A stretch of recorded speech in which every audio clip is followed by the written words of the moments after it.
नमस्कार दोस्तों, पायस एस्ट्रोलॉजी में आपका स्वागत है। हम सभी के जन्म लेने का कोई ना कोई कारण होता है। कई बार हमें समझ नहीं आता कि हमें धरती पर क्यों भेजा गया है। ज्योतिष इस गुत्थी को कुछ हद तक सुलझा सकता है।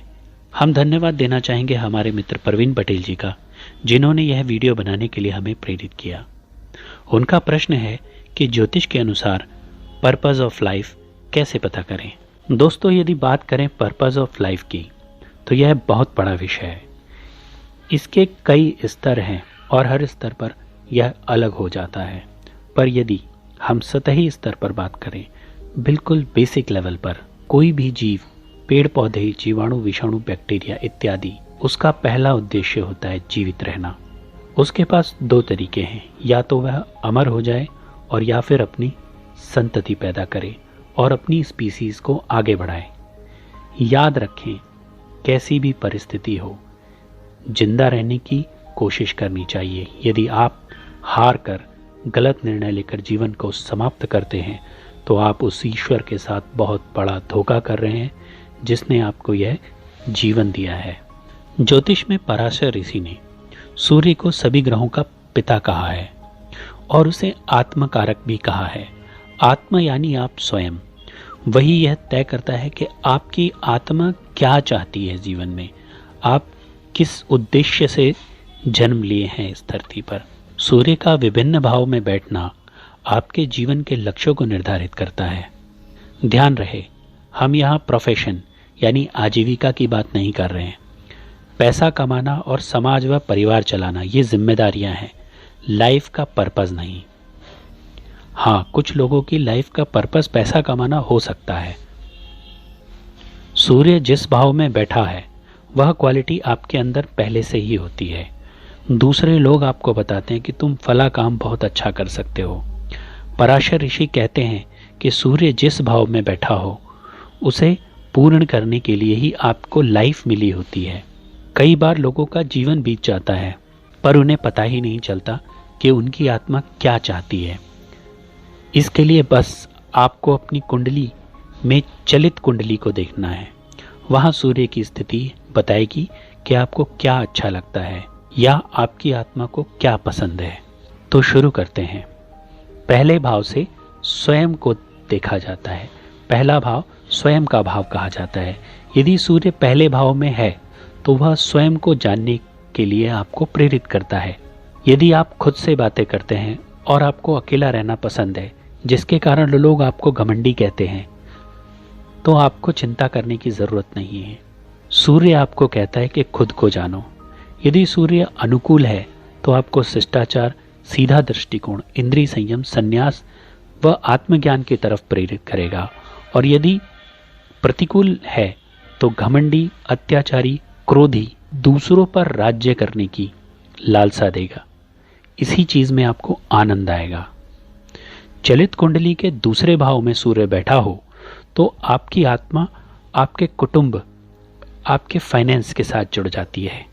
इससे पैसे का हिसाब किताब करना, परिवार के साथ समय बिताना आपको बहुत अच्छा लगेगा। यहाँ सूर्य अनुकूल स्थिति में है, तो आपको परिवार, कुटुंब के साथ समय बिताने अच्छा लगेगा। पैसे का सदुपयोग कराएगा आपसे। आपका ध्यान बार बार बैंकिंग सर्विसेज की तरफ ले जाएगा और भौतिक संपत्ति इकट्ठी करने में आपका मन खुशी प्राप्त करेगा।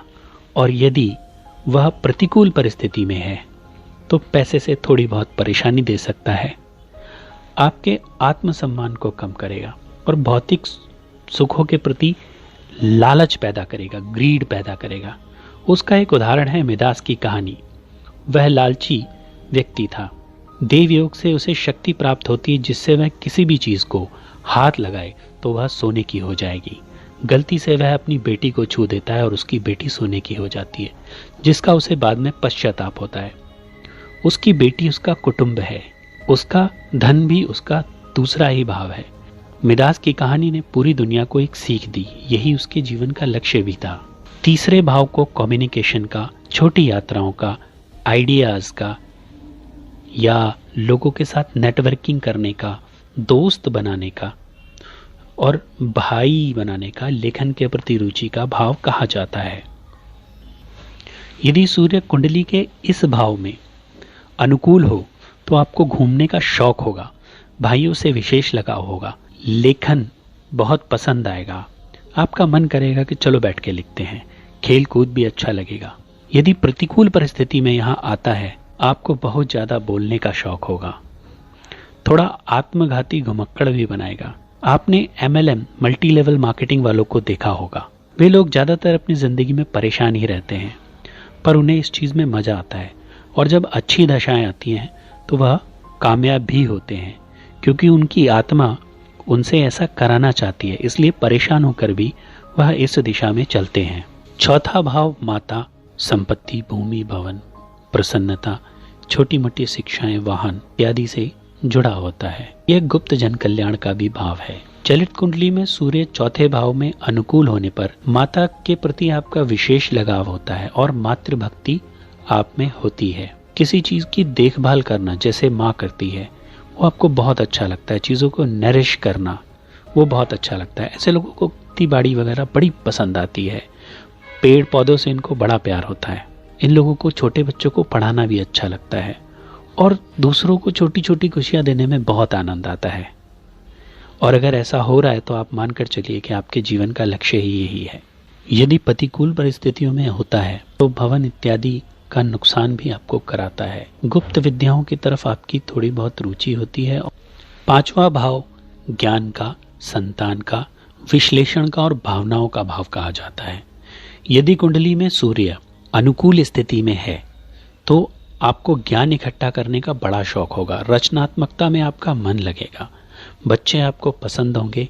यह भावनाओं का घर है, इसलिए कई बार दूसरों का भला करने के चक्कर में आप अपना नुकसान कर बैठते हैं। और यदि सूर्य प्रतिकूल होगा तो आपको अपने ज्ञान पर घमंड होगा, स्वाभिमान जरूरत से ज्यादा ही होगा, दूसरों की समस्याओं का समाधान ढूंढने में आप अपना नुकसान कर बैठेंगे। ओवरऑल सूर्य पांचवें भाव में होने पर ज्ञान की भूख पैदा करता है और ऐसे लोगों का लक्ष्य ही है ज्ञान हासिल करना। छठा भाव सेवा का भाव, नौकरी, रोग, कर्ज, दुश्मन व छोटी छोटी बाधाओं का भाव होता है।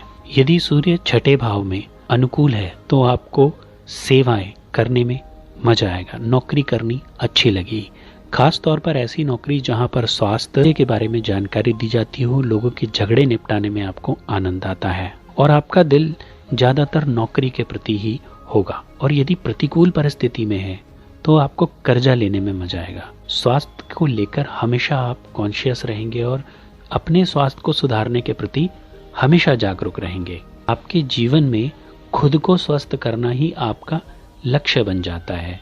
ज्योतिष में सातवां भाव विवाह, व्यापार, साझेदारी, जीवन साथी, मुकदमेबाजी व प्रेम का भाव कहा जाता है, लेकिन साथ ही इसे डेली बेस इंटरेक्शन और लोगों के साथ जुड़ने का भाव भी कहा जाता है। चलित कुंडली में सूर्य सप्तम भाव में है और अनुकूल है तो ऐसे लोगों को व्यापार और वह भी खासकर साझेदारी करने में बहुत अच्छा लगता है। लोगों के साथ डे बाय डे इंटरेक्शन बहुत अच्छा लगता है। व्यापार के टिप्स लोगों के साथ बांटना बहुत पसंद है। बिजनेस मोटिवेटर्स इसी तरह के लोग ज़्यादातर पाए जाते हैं। इन्हें बिजनेस का ज्ञान देना बहुत अच्छा लगता है। और यदि प्रतिकूल है तो आपको दूसरे के प्रति कंपटीशन में खड़ा करेगा। मुकदमेबाजी में आपको लोगों को फंसाने में बड़ा आनंद आएगा, पर मोटिवेशन जैसी बातें आप हर क्षेत्र में रहकर करेंगे।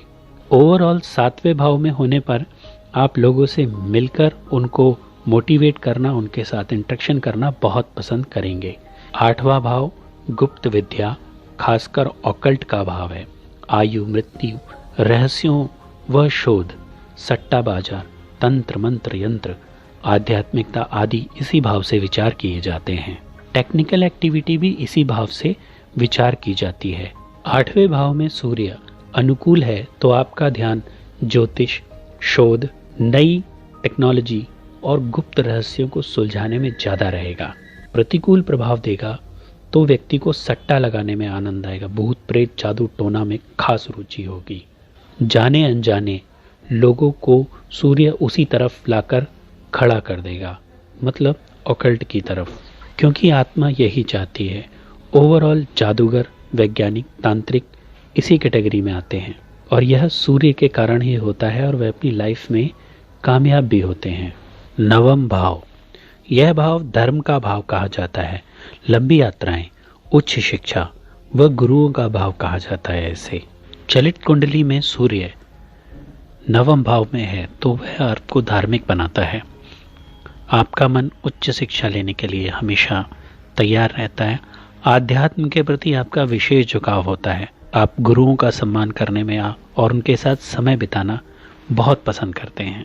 प्रतिकूल स्थितियों में भी कुछ ऐसा ही होता है, परंतु यह इसकी मात्रा बढ़ा देता है, धर्म भीरू बना देता है। उदाहरण के लिए औरंगजेब की कुंडली, वह राजा कम और वह का धर्म प्रचारक ज्यादा माना जाता है। दशम भाव, दशम भाव स्टेटस, अथॉरिटी, पावर, कर्म, उपलब्धियों का भाव कहा जाता है। महत्वाकांक्षा और खास तौर पर सरकार से जुड़ने की एक विशेष इच्छा होती है आपके मन में। आप रुतबा प्राप्त करना चाहते हैं जिस भी क्षेत्र में आप काम करते हैं। सूर्य चलित के दशम भाव में अनुकूल है तो व्यक्ति के मन में सरकार से जुड़ने की आकांक्षा हमेशा बनाए रखता है। वह सम्मान पाने के लिए हमेशा अच्छे कार्य करता है। जिस भी क्षेत्र में काम करना चाहता है उसमें टॉप में पहुंचने की लालसा बनी रहती है। उदाहरण के लिए नरेंद्र मोदी, अरुण जेटली की कुंडली देख सकते हैं। इस भाव में सूर्य ज़्यादा प्रबल होने पर आपको बलिदानी बनाने के लिए भी प्रेरित करता है। आप अपने लक्ष्यों को प्राप्त करने के लिए किसी भी हद तक जा सकते हैं, जैसे सुभाष चंद्र बोस। चलित कुंडली में सूर्य के 10वें भाव में होने पर यह भी देखा गया है कि ऐसा व्यक्ति जाने अनजाने सरकारी कार्यों से जुड़ ही जाता है। 11वां भाव लाभ का, सोशल सर्कल का, मित्रों का, आमदनी का, इच्छा पूर्ति का, परिधान, आभूषण, क्लब आदि सोसाइटी व पंचायत करने का भी भाव कहा जाता है। यदि सूर्य इस भाव में अनुकूल है तो मित्रों के बीच आप हमेशा घिरे रहना पसंद करते हैं। आपको सोसाइटीज, किट्टी पार्टी आदि चलाना बहुत अच्छा लगता है। इस तरह के लोगों को सोशल स्टेटस बनाना बहुत पसंद होता है। FB और इंस्टाग्राम पर ऐसे लोगों के अच्छे फॉलोअर्स होते हैं। प्रतिकूल होने पर ऐसे व्यक्ति कई बार लाभ के लिए किसी भी हद तक जा सकते हैं। इन्हें पैसा कमाना ज़रूरत से ज़्यादा ही पसंद होता है और ब्याज का काम इन्हें बहुत पसंद आता है। 12वां भाव रिसर्च का भाव, मानसिक कलेशों का भाव, दूसरों की कमियां निकालने का, खर्चे, मोक्ष का, मोटिवेशन का, चेंज का और विदेश यात्राएं भाव कहा जाता है। यदि सूर्य 12वें भाव में अनुकूल है तो आपका मन रिसर्च की तरफ प्रेरित होगा। मेडिटेशन में आपका मन लगेगा। खर्चा करना आपको पसंद होगा पर वह विदेश यात्राओं के लिए खर्च होगा। और यदि प्रतिकूल है तो फिर आप बहुत अच्छे आलोचक बन सकते हैं। क्लेश करने में ऐसे लोगों को मजा आता है और दूसरों की कमियां निकालना इनका प्रोफेशन बन सकता है। कुंडली देखते समय और बहुत सारी चीज़ों का ध्यान रखा जाता है, परंतु यह वीडियो उन लोगों के लिए है जिन्हें ज्योतिष का ज़्यादा ज्ञान नहीं है। वह केवल सूर्य की स्थिति को देखकर ही यह जान सकते हैं कि उनकी आत्मा क्या चाहती है और किस क्षेत्र में उनको जाने से संतुष्टि प्राप्त होगी। मैं ऐसे ही काम की जानकारी लाता रहूँगा। हमारे चैनल को लाइक, शेयर और सब्सक्राइब करना न भूलें। आपका मूल्यवान समय देने के लिए धन्यवाद।